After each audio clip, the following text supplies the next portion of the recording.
4, 3, 2, 1।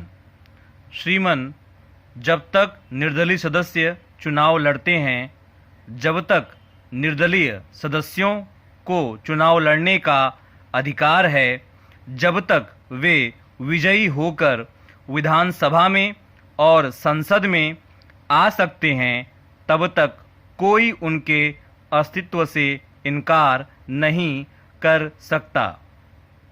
क्या यह सच नहीं कि 1962 में भी राजस्थान में निर्दलीय सदस्यों के सहयोग से ही कांग्रेस सत्तारूढ़ हो सकी थी? जो नियम 1962 में लागू किया गया था, वह 1967 में लागू करने के लिए राज्यपाल तैयार नहीं हैं। महोदय, सन 1962 में निर्दलीय सदस्यों को जोड़ने से कांग्रेस का बहुमत बनता था। सन 1967 में निर्दलीय सदस्यों को जोड़ने से कांग्रेस अल्पमत में होती है। इसलिए राज्यपाल महोदय ने संविधान की अवहेलना करके एक अनिश्चित और विचित्र निर्णय दिया, जिसकी परिणति इसमें हुई कि कांग्रेस दल के नेता को मंत्रिमंडल बनाने के लिए बुलाया गया। राजस्थान में इसकी प्रतिक्रिया होनी स्वाभाविक थी। जनता में रोष जागना भी आवश्यक था। जब संविधान की अवहेलना की जाएगी और जनमत को ठुकराया जाएगा तथा जब राज्यपाल ऐसा आचरण करेंगे जिसमें से पक्षपात की गंध आती हो, तो लोगों को शांतिपूर्ण तरीके से अपना रोष प्रकट करने से नहीं रोका जा सकता। भारत गणराज्य है। हम एक लोकतंत्र हैं।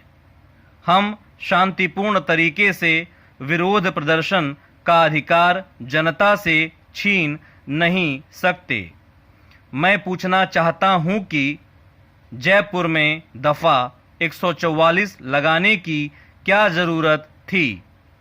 मुझे कांग्रेसी सदस्यों के अज्ञान पर बड़ा दुख होता है और यही कारण है कि इस अज्ञान का लाभ उठाकर मंत्रिमंडल ने ऐसा कदम उठाया है कि जिसके कारण मंत्रिमंडल की प्रतिष्ठा बहुत गिरी है। राजस्थान में हमारे कांग्रेस के सदस्यों को जनता को मुंह दिखाना कठिन हो गया है। स्पष्टतः दफा 144 लगाकर शांतिपूर्ण प्रदर्शन को रोकने की चेष्टा की जा रही है। उपाध्यक्ष महोदय, संविधान को खिलवाड़ बनाने की जरूरत नहीं है, मगर केंद्र सरकार ने संविधान को खिलवाड़ बनाकर आज लोकतंत्र के लिए एक बड़ा भारी दुर्दिन पैदा किया है। हो सकता है कि इसमें गैर कांग्रेसी सरकार न बन सके, मगर देश में अलोकतांत्रिक शक्तियों को बल मिलेगा। संविधान के अंदर रहकर कार्य करने वाले निरुत्साहित होंगे।